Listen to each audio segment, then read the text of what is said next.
Heroes of Fantasy Football Podcast. And welcome into the show. Tonight is Thursday, August 8th. We are talking about our top 12 fantasy football quarterback rankings for the 2024 fantasy football season, which kicks off real soon. Right now, we're recording during a preseason game. So football is right around the corner. How are we doing tonight, gentlemen? Football is here, Matt. Football is now. We get a quarter of it right now, today. So to ask I how want we everyone. are, I want everyone to know that before the show started, we were literally just going over how bad Drew Lock looked. So yeah, it's here, but is it really? So sorry, keep going, Richie. Sorry, I just wanted to make sure we had no. all that for distinction. Yeah, it's like, it's there doesn't really hold much water type of footballs here. I get it, but nonetheless, there is football on TV. And yeah, definitely excited. That's the cool part. Now we can go every week from now until February. There is at least one football game on multiple times a week. So that is perfect. I'm very, very excited for that. But it is preseason. So this is where preseason matters, but it doesn't matter at the same time. It's just one of those little conundrums. But thanks for tuning into the episode this evening. I'm your host, Matt Hyde, joined by Joe, Chris, and Rich.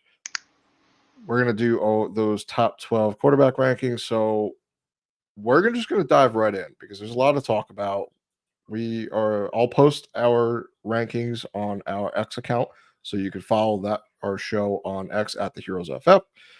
If you're watching on YouTube, thank you. Hit that like button, hit the follow button, click the bell. You'll be notified when we have some more videos coming out. And we're going to have a bunch coming out real soon because football is here. It's time to put in the work.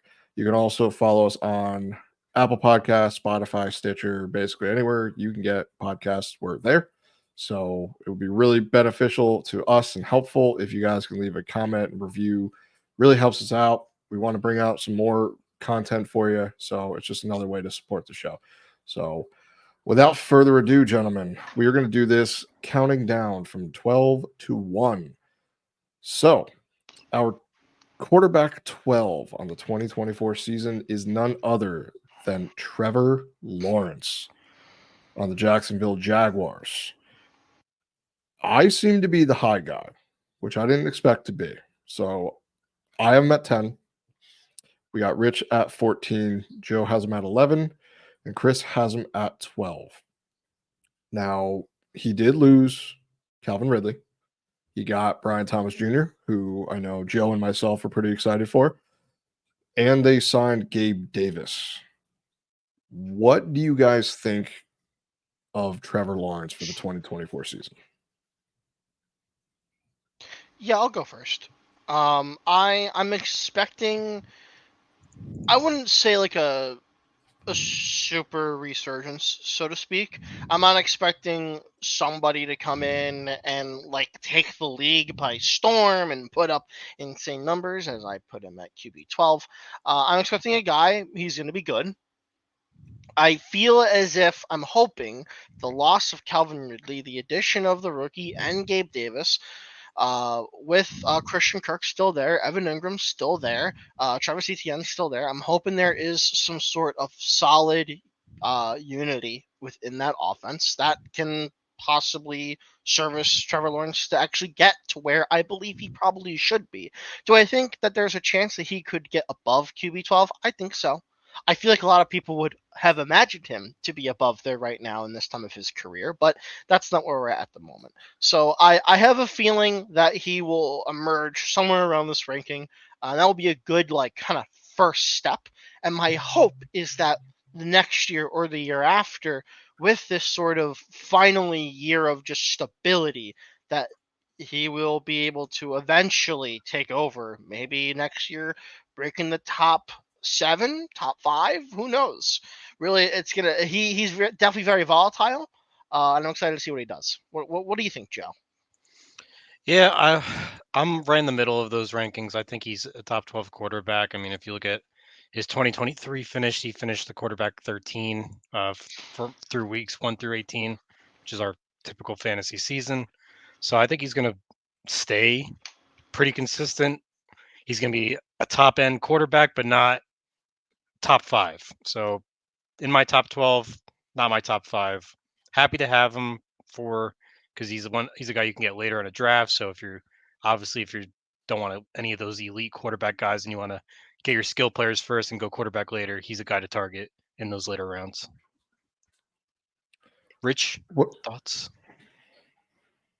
I mean, I kind of disagree with you. I do have him kind of the lowest as far as on the four of us, so I'm a little more hesitant. I think it's just the down year that he did have a little more reason for me to kind of step back. But this year, I do like Brian Thomas, as you guys seem to do as well. But it's just a matter of seeing that actually translate onto the field.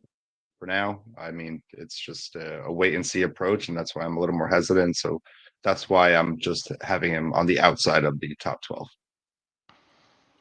Fair enough. Yeah, I mean, last year he averaged about 18 fantasy points per game in 4-point per passing touchdown leagues. So, um, he's someone that there's some people in the fantasy community that are wondering kind of is he as good as we thought he was going to be? And I know we've written him off a little bit, and we keep giving him some passes, and it seems, is he ever going to have this top 6 potential that I think we all thought he would have coming out of Clemson?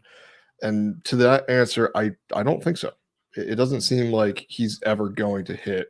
He's going to be like a Derek Carr, but a better one, where he's finishing in the top 12, maybe QB 15 is a floor for him. He's not going to be a guy that's ever going to win you a week typically, but he's a guy that's going to help you in fantasy, kind of get you over, what you're getting with him. And he's going pretty late in drafts. So let's move on here to our quarterback 11. That is Mr. Jared Goff on the Detroit Lions. I have him at QB 14, Rich 11, Joe 10, and Chris all the way up at QB 7. So I think there's definitely a discussion to be had. Let's let you start it off, Chris, and then I'll follow up with my take. Of course.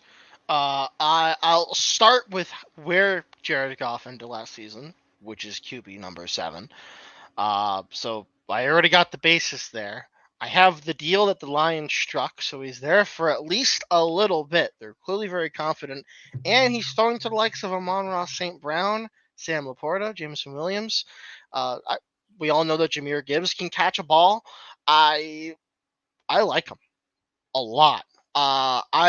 For many, as many know, I'm a big advocate of, as we had just mentioned, taking a QB in the later rounds.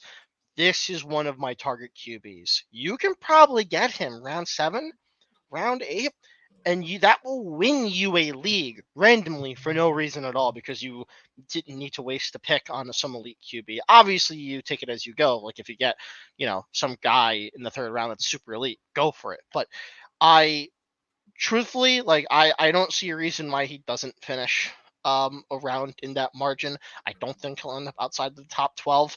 I personally rank Amon-Ra St. Brown very highly on my wide receiver list. A little bit of spoiler, he's my wide receiver 1. And therefore, in order for him to be the wide receiver 1, you gotta have a going cornerback throwing to him. So I don't see a reason why he would finish anywhere outside of that number. Number 7, I feel like it was a good sweet spot. I'm not saying he's gonna ascend to this godlike level. Dak definitely wasn't, and CeeDee Lamb was the wide receiver 1. But I truthfully believe that he's versatile. He knows how to get the job done. The Lions see it. I see it. I love him. I think he's great. He's currently going as the QB 12 according to Fantasy Pros ADP, and I like Jared Goff. I think he's a good quarterback, but I think he's a system quarterback. And I don't know if he has the upside to be a real steady top 12 guy. Maybe I have him a little bit low. Maybe he's closer to, QB 12, but it seems to me, it really depends on, is Jameson Williams going to be that good? And it seems that why does it matter for Jameson Williams? Because he's a deep threat guy. He could still have Amon-Ra St. Brown doing what he needs to do. But I think, last year was crazy with Sam Laporta as a rookie tight end scoring all those touchdowns, which typically that's not something that happens too often. So I think he's going to have a little bit of negative regression. I do think Jahmyr Gibbs is going to help him in the passing game, obviously. But what they tried to do last year was they like to run the ball. And if you take away even a little bit off the top from pass attempts and try and really hone in on that running game, which I think is the MO for this offense, it's Amon-Ra St. Brown, Sam Laporta, and then the running game.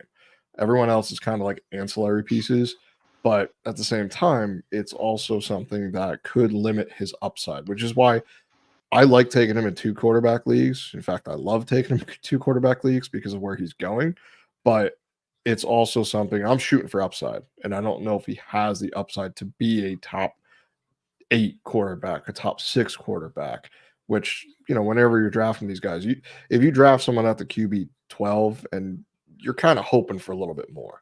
It usually, sometimes it happens, sometimes it doesn't, but just one of the things with Goff. What about you, Joe? Where do you stand on Jared Goff compared to the field? Yeah, I'm right in between both of you. I think, and a little bit to both your points. I mean, he did finish as the QB7 last year, which is very good, and he has Amon-Ra there, who's arguably a top 5 wide receiver. He has Sam Laporta there, who is the number 1 tight end in Dynasty, and arguably definitely the top 5 tight end in redraft. That's why I put him in my top 10. The only reason I don't have him higher than 10 is because of that run game that you mentioned, Matt. You do have Monty there and you do have Gibbs there, and that is the focal point of that offense. I mean, how many times did we watch Monty run in the ball from like the 5 to 1 yard line? It felt like it was every week I saw Monty scoring and me crying. So that's the only downside with Goff, and that's the only reason why I have him at 10 and not higher, like Chris has, is because that run game is so relevant to that offense. But otherwise, I do think he's a top 10 quarterback with the weapons he has, how he performed last year with those weapons. All those weapons stayed there. He didn't lose anything. So I don't see why he won't still be a top 10 quarterback. Richie, what do you think?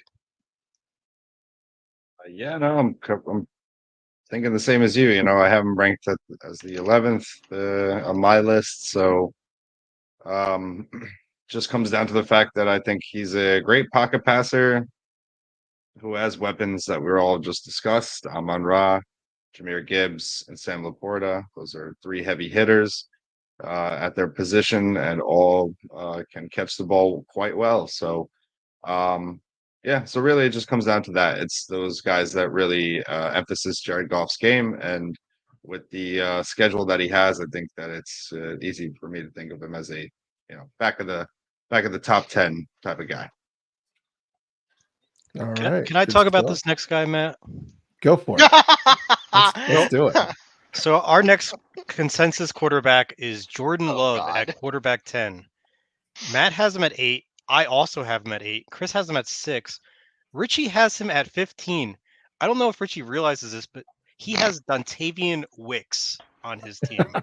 That's Candleman. so Wicks, true. Wait just a minute. the number Wait. 1 Candleman. wide receiver in the NFL. Hypocrite. He's a hypocrite. Witch hunting. So let's start with My- Richie, who has Jordan Love as quarterback 15 Oh with no. Dontavian Wicks on his team. Oh no. Why are you hating on Love, man? I think a lot of it really just comes down to I don't know how I feel about the passing core or the receiving core over in Green Bay. So granted, I think you're right. I am maybe just a little low. I did these rankings a little bit ago.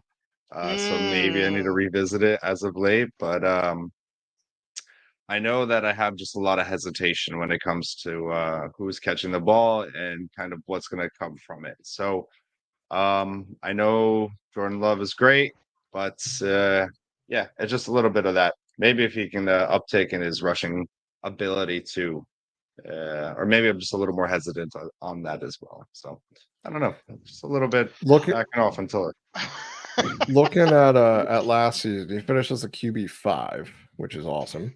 He averaged about 19.6 fantasy points per game, which is really, really good. looking at his rush attempts, yeah, they're a little bit lacking. He only had about 49 last year, 250 yards rushing, but he did have 4 rushing touchdowns. Like you said, it kind of depends on how you view this passing game. And I guess the three of us, being Joe, myself, and Chris, are a little bit more keen on those players. So I'm excited to do the wide receiver show to see where we have these guys.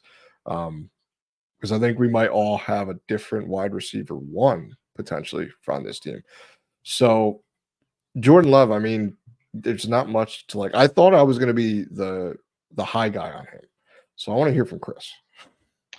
Yeah, I'll keep mine really really brief. I understand the concerns of like the wide receiver core. Like, I totally get that. Jaden Reed, Christian Watson, Romeo Dobbs, right? The core it was definitely a little shaky for like injuries and stuff last year. I understand that, but he made it work. I mean, you got Luke Musgrave, Tucker Kraft came in a couple times as well when Musgrave got injured. Like, he makes it work. I I'm not going to argue with the results. He sat behind Rodgers. He came in swinging. Now he's here. I have no reason to argue with the results that he's got here. He's turned a bunch of receivers that many other people would never bat an eye to, and all of a sudden now they're producing points, winning games, and now they have Josh Jacobs who can also catch the ball. So enough diversity for targets, and I feel like that's a winning combination. Yeah, one stat I was looking at last night. So I was looking at the past couple of years. So since 2020, the fantasy points per game average for a top 12 quarterback has been 17.8 points or more. So that's usually the threshold that we see of what makes you a top 12 quarterback and what kind of keeps you down. So top 6, to be top 6, you need the average has been about 21.1 points. So it's been pretty high, which is a really, really good thing. I think Jordan Love definitely has that potential to be a lot higher than what even I have him ranked. Because if things click on this offense, it's going to be a scary one to watch every week. So next guy on the list, our quarterback 9 is Dak Prescott of the Dallas Cowboys. I have him at 12, Rich at 8, Joe 9, and Chris 9 as well. Dak Prescott, the biggest thing with him, that he seems to somewhat choke in playoffs, but for fantasy, he's usually pretty good. I mean, last year he went on an absolute heater. That's part of the reason why CeeDee Lamb finished as high as he did last year. So Dak Prescott last year finished as your quarterback 3. It's 4-point per passing touchdown leagues. He threw the ball a lot. He had almost 600 pass attempts and a whole bunch of touchdowns. He had 36 passing touchdowns. So it was just one of those seasons that things clicked, and they clicked real well with the passing game. They didn't really have a running game to rely on. So going to Dak Prescott, since I'm the low guy here, I guess I'll just kind of go over why I think it's a little bit lower. If you look at that offense, they brought back Zeke. He's not what he used to be. So I don't know how much he's going to be used in the passing game. They have Rico Dowdle that's showing up in camp, and it seems to be the RB1 currently. Things can change, but I think there's not that the Dallas Cowboys are a house of cards, but it seems like this offense, although we might project it to be pretty high powered, it also seems that there is the potential that if you remove a piece, it could somewhat crumble a little bit.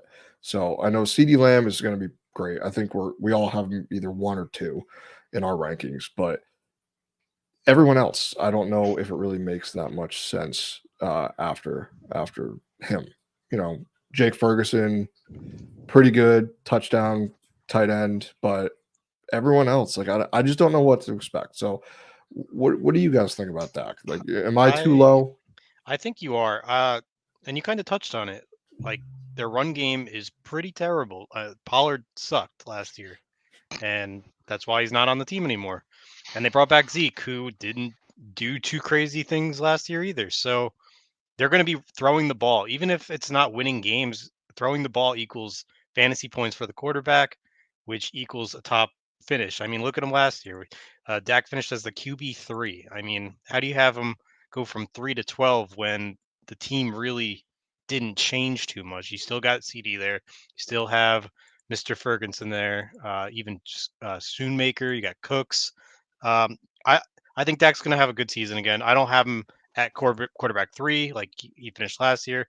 I'm right in the same boat with Chris at 9, and Richie's right in front of us at 8. So I think we're right in the sweet spot. I think you're just a little low on him. I want to. Oh, sorry, Rich. Go ahead.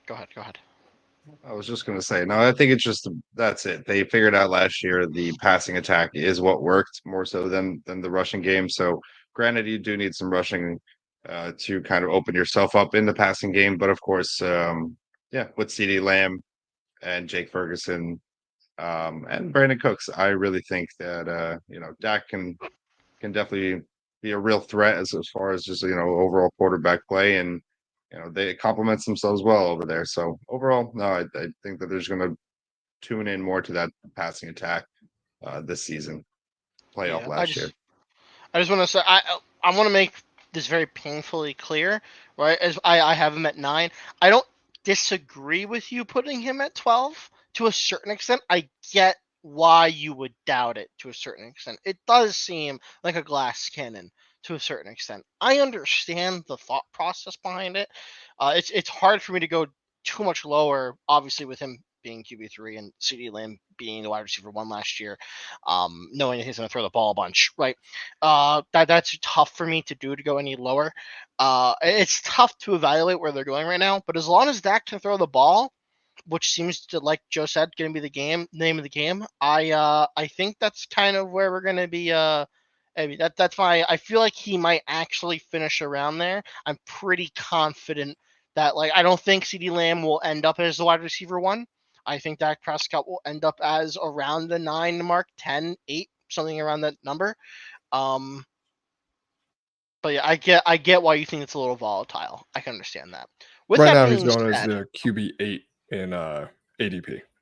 gotcha. I'm gonna take this next one if that's okay with you. Go for it. Yeah, awesome. Yeah, so we got the QB8 at Kyler Murray. We see this. I gotta be. We weren't here too long ago. Matt's got him at 6. Joe's got him at 5. I got him at 8. Hey, Rich, say the number. Where do you have Kyler Murray consensus QB8 at? Can you say the number for me, please? I have him ranked at QB 16 on my list. Oh, QB, yeah. Okay, so let's I want to hear the explanation here. I would love the thought process of why he's outside of your top 12. He's not even making your list. He's you drag him down a lot here. You drag him through the mud right now. I would love to know the thought process. All right, so realistically, so it comes down to the fact that to start off, I have Marvin Harrison Jr. Ranked as a top 7 wide receiver on my list. Okay. Uh-huh. Then after that, the next wide receiver is ranked at number 60 on my list. So realistically, other than him, and then yes, there is Trey McBride there, which we'll get into tight ends, and you'll realize I have him actually ranked lower than the consensus as well there. But overall, it's that, and also the fact that I don't think we're going to see Kyler for an entire season. Oh, you're on the injury factor. Okay. I don't really. I'm sorry. I'm sorry. No, go ahead. I was going to say that I don't really wish bad upon anyone. It's just something that I've kind of seen a trend of, whether it be the whole Call of Duty thing with the new ones coming out and his lack of play that way, or He's afraid whatnot, of the double or just XP weekend curse. yes. I mean, it all hangs over his head. And granted, like I said, I do think that Marvin Harrison will have a great season. But past that, I just don't see anybody else really contributing to this. And at that point, it's just I don't know, unless they get really peppered with just randomness everywhere and Kyler gets lucky. I don't know. I don't really see it. Now, as much as I want to hear other opinions, I think the funniest retort would be from Joe, who has him the highest out of all of us. So, Joe, would you please announce your rebuttal to Rich, please? I mean, he just got the #1 wide receiver in the draft class. And we've seen what he did with D. Hopkins when he was there. He was a magnet. I think it's going to be the same thing. Plus, he has the rushing upside. He's a great rusher. You say Marvin Harrison, but you also forget Matt's favorite tight end, Trey McBride's over there. So also another piece to throw to. He's also got Well, Michael he did Wilson. mention that. He did mention Trevor, but he Okay, just mentioned that he was lower on the list than all of us. Michael Wilson's also there, who had a pretty good season last year. I don't see why he's not a top 10 quarterback, and that's why I also have him so high purely because of his rushing factor. Okay. Let's get into that real quick because I want to ask the question here. Going back to 2014, I looked at the stats for the quarterbacks. If you had 800 or more rushing yards in the season, the lowest you finished was top 8 as a fantasy quarterback. Now, there's a couple quarterbacks, and we'll get to them when we get to them, but Kyler, do you guys think he has that possibility of getting 800 rushing yards? That's a really that's a great. I gotta be honest with you. I don't know. That's a great question. I don't know. You see, personally, I feel like if it was pre-injury, I would say absolutely. But post-injury, I don't know if the Cardinals are going to let him do that. He might want to, but the Cardinals might not allow it. I don't know what that looks like. That's a very tough situation because I know the Cardinals are most definitely very in on Kyler Murray. So I don't know if they're going to want to try and risk that. That's definitely an interesting question. I don't know the answer. That's definitely weird. What do you guys think? It's possible. I mean, everything is possible. You know, it all depends on the season. You know, I mean, if he's scrambling for yards, he's going to get the yards. If he's not, he's not. You're saying 100 per game for 800 for the season. 800 for the season. 800 rushing yards on the season. I think that's definitely possible. I mean, he played like what 7-8 games last season. He 33-1, 51-1. He got 2-1, then 20, 49, 32, 24, 30, like 33. Those are decent rushing yards per game. Those add up. You're going to get close to 800.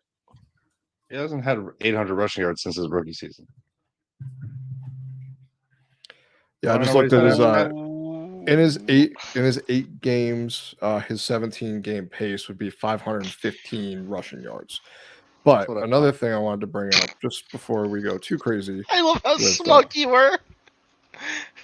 With him, Kyler Murray last year in those 8 games, he finished QB 12 in points per game. He had 18.7 fantasy points per game over those 8 games. So I really think he has the upside. Maybe not to get 800, but I think that's where having the newly anointed wide receiver 1 on his offense and Trey McBride, who I'm very, very high on this season, I think is really going to help him out.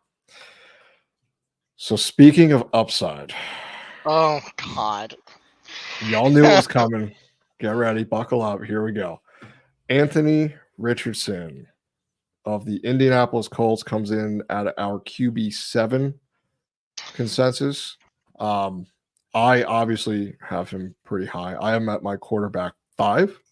Rich joins me at the QB5.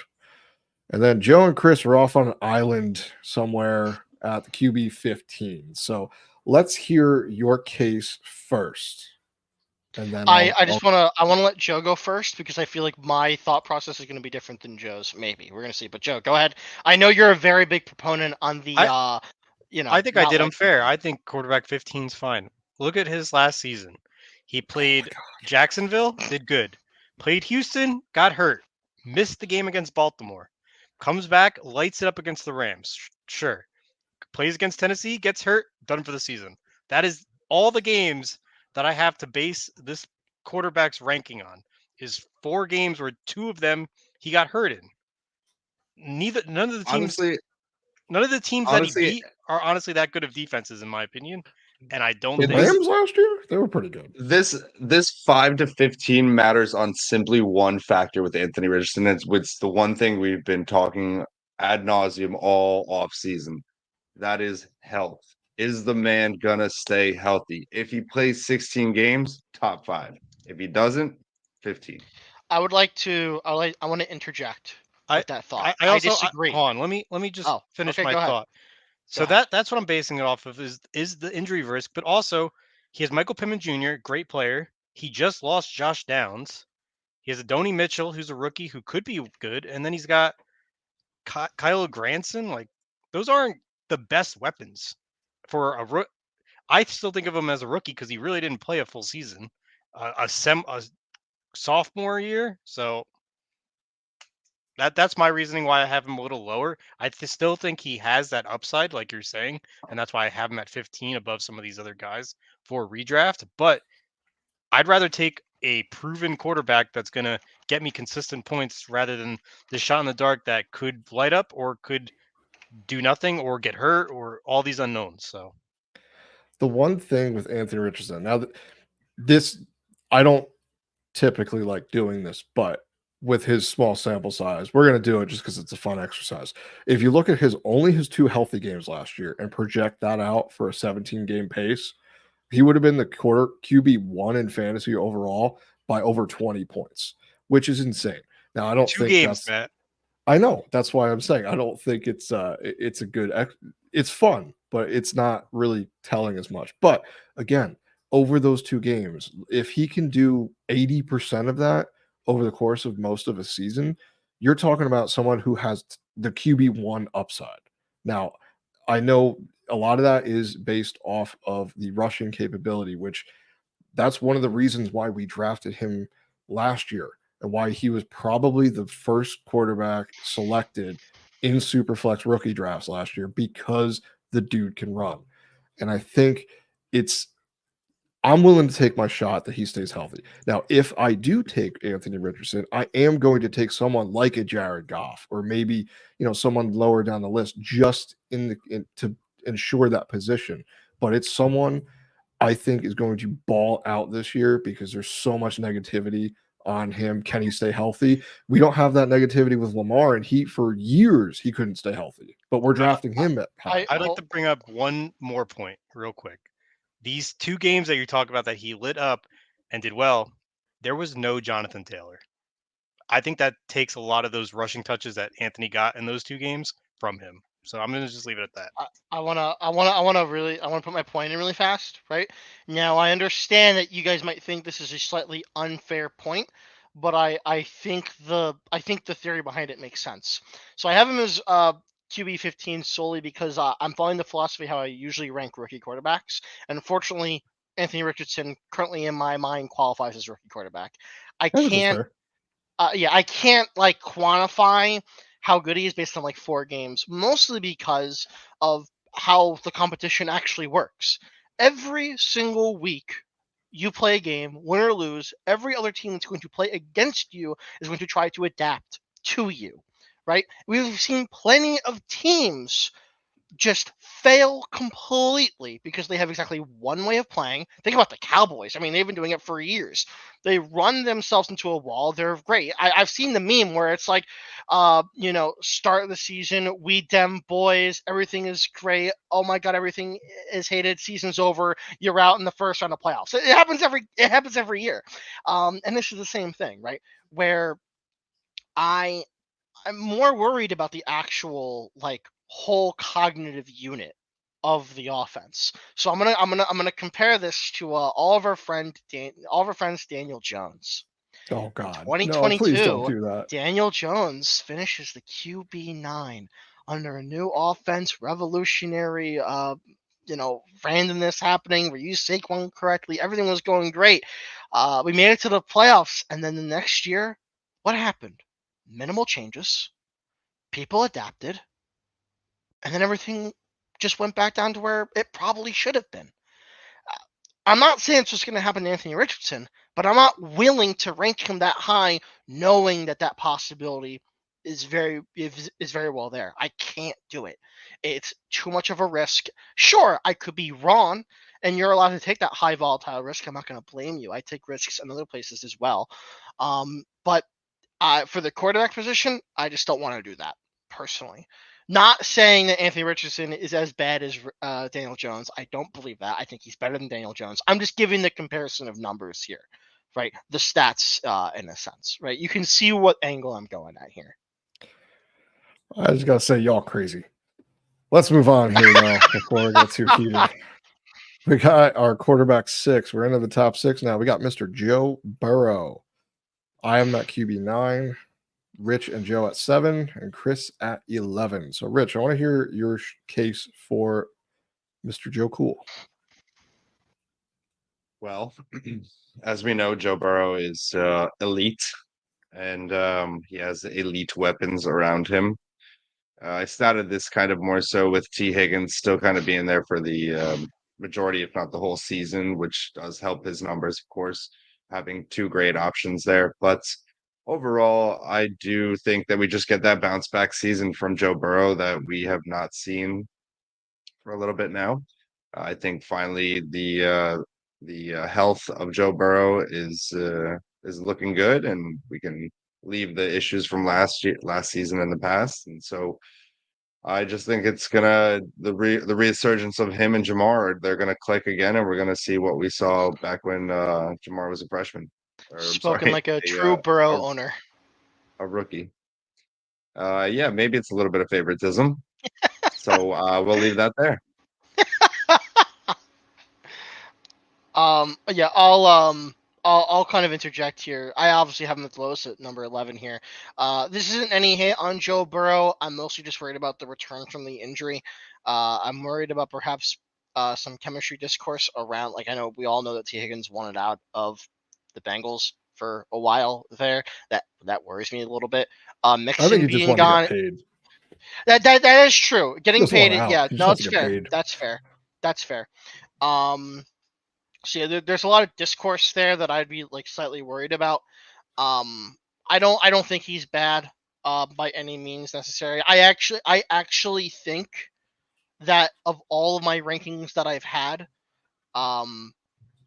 this one is like probably the one I could be the most wrong on. He could very well be top 6 or 5. It wouldn't surprise me. Just the way that I like to think about things, I'm gonna have to put him at 11. I could be wrong, but that's all I'm gonna say there. Okay. Let's move on to our quarterback 5, someone who burst onto the scene last season, Mr. CJ Stroud. Mr. failed the S2 tests, and it did not matter in the slightest. So now, fast forward to this year, he has Stephon Diggs, Nico Collins signed to a long-term extension, Tank Dell. They signed Joe Mixon in this offseason. So this is a team that has realized they have a shot to make the playoffs and go decently far. That's why they traded for Stephon Diggs. And I know in the last episode, me and Chris were on, we kind of disagreed a little bit with Stephon Diggs where we have him. I'm a little bit more on the bear case. I don't think he's going to be that great. You're a little bit more bullish than I am, but overall, having him, someone of his talent level, to catch the ball is going to help his offense. And I think CJ Stroud, I think he's going a little too high for my liking. I have him at the QB 7, and Rich and Joe have him at 6, and Chris, you have him at 5.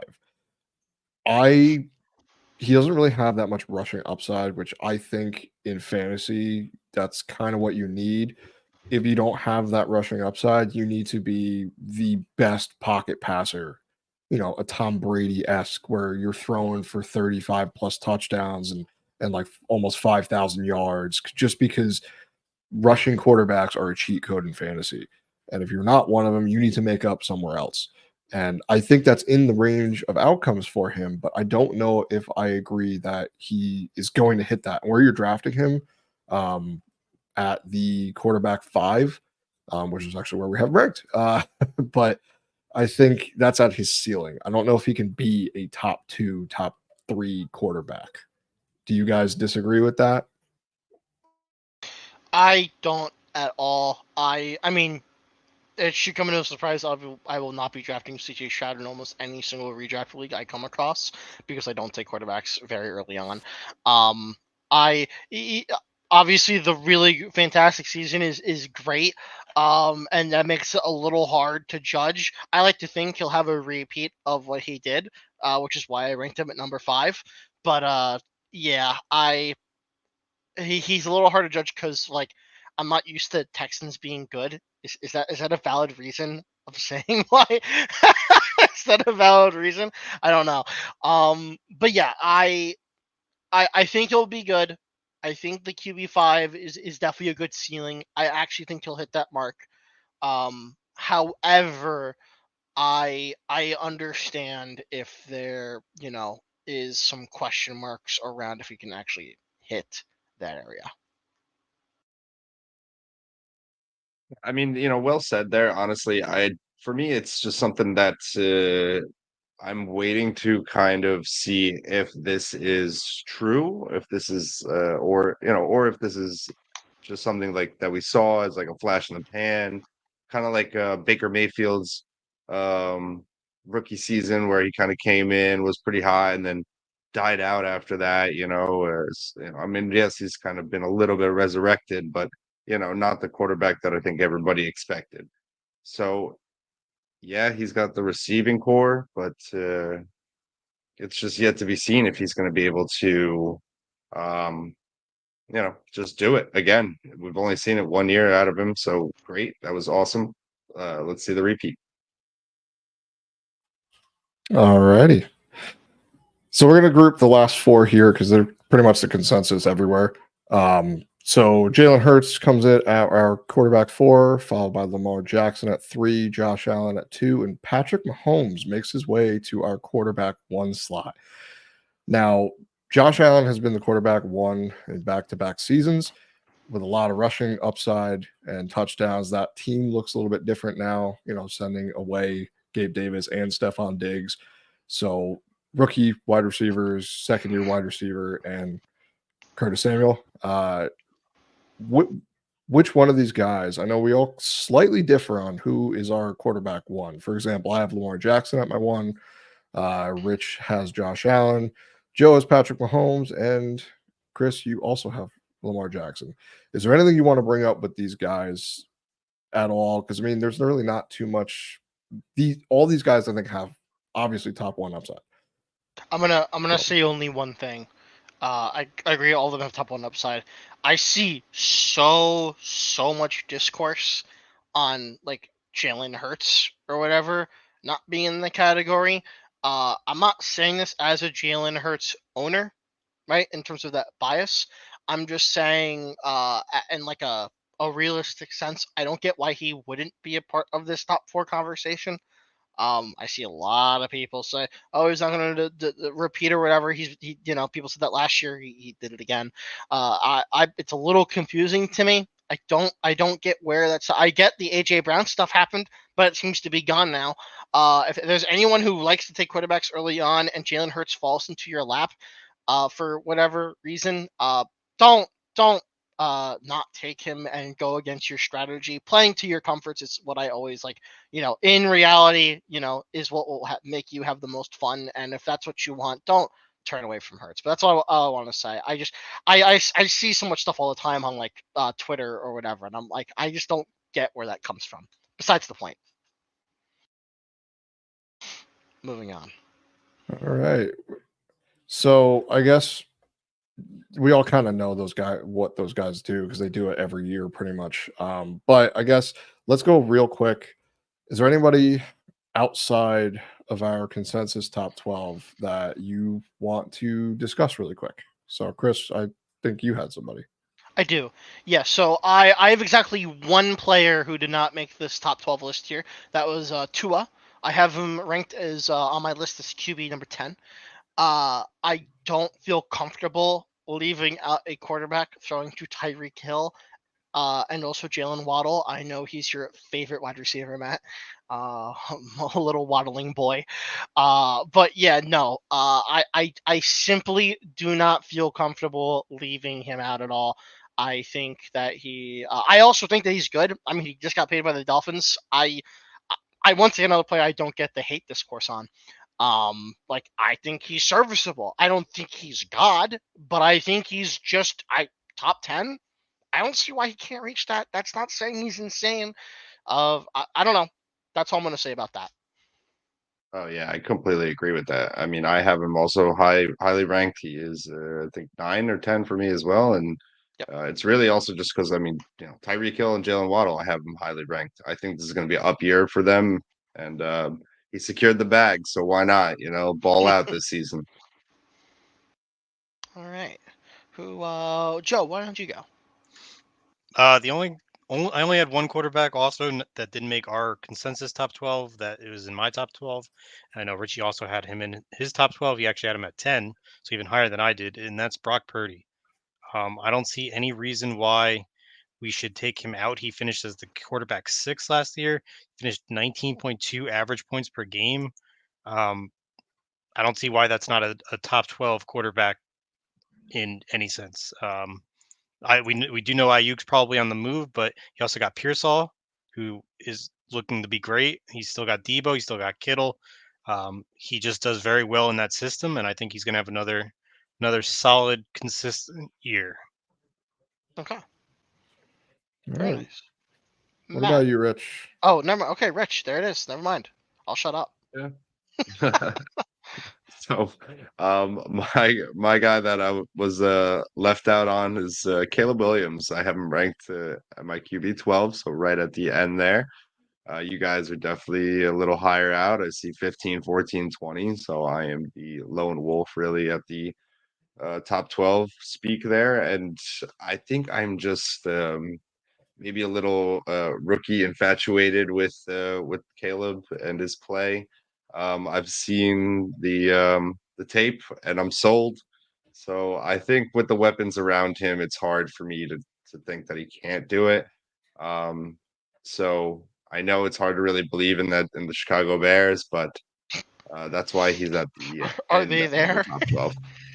Yeah, I will say that the 20th placing for me might be slightly too damning in this sense. However, I will stick by what I said before. I will 9 times out of 10 will never rank a rookie quarterback above 15 or anything else like that. I can't do it. There's too much And risk I feel like involved. that's fair. That's fair because honestly, I think in the past, that's kind of been the average, if not, Yeah. later with rookie quarterbacks. But I don't know. Caleb seems to be quote unquote special, but He not in is like the supposed chosen one. right. Supposed. Right. We'll We'll see. we'll we'll, we'll see. We'll let the football No, dude talk. I agree with Rich, and the only reason I have Tua and Brock above him, and the only reason is he's a rookie. On my dynasty tier list, he's going to be towards the top. But just Oh, for a sure. redraft perspective, just until I can see what he does, that's why I'm at 14. The bet for a rookie quarterback in fantasy is to bet against them just because it's a different game than college, and sometimes these guys just don't translate in their first season. So that's kind of what I'm baking in. I probably am a little bit low, but I also don't think, I mean, I'm at QB 15, so that's still solid. That's still someone that I think I think is it's perfectly producing for reasonable. fantasy. It bakes in enough risk that if he falls there, that's fine. I think he's going a little bit later too. Let me pull up where he's going. He's going at QB 15, so I'm with ADP. Nice. So do we think he's the first Bears passer to go over 4,000 yards? I'm That's gonna hope in happen. his career that is the case because it's really funny that they've never had someone like that. I don't know if it's gonna be this year, next year, Tough for or me the to year say. after maybe. But I have him statted out for 4,066, so just barely you making it. believe. I believe. You I believe it's happened. believe. Okay. But even though I just brought up to bet against rookie quarterbacks, the guy I have is Huh. a rookie quarterback. But for a specific reason, it is Jayden Daniels on the Washington Commanders, and it's purely because of the stat I gave earlier. If you rush for over 800 yards or hit the 800 mark, you are a top 8 quarterback. So I am at my QB 12 slot. The same concerns that are said about Anthony Richardson, who is 240 plus pounds and really, really big, exists for Jayden Daniels, and he is a small quarterback. So, and watching him run, the biggest thing with him is he takes unnecessary hits, and that is something that could hold him back. But if he is in a system that can protect him and he gets coached a little bit more to go down or throw the ball away instead of taking these giant hits in the center of the field, he is someone that has top 12 upside to me. And I think it's pretty evident. I mean, he had a really, really good season last year and at LSU, and he should be okay. I mean, he was drafted as high as he was for a reason. They have a plan for him. He's got decent weapons around him, and I think having the rushing upside is going to slot him in as a value. I mean, he's going super late right now. I think he's going in like he's going at pick 107 as a QB 14. So I think that is a potential for value in drafts this season. So I will take him there, and I will be happy. Okay. Anything to add about Jayden Daniels? Am I crazy for betting on a rookie like that? My feelings are the same. Of his. They I will like not The change. same bet. Yeah. Alrighty. So that is going to wrap things up for us. Those are our top 12 fantasy football quarterback rankings for the 2024 season.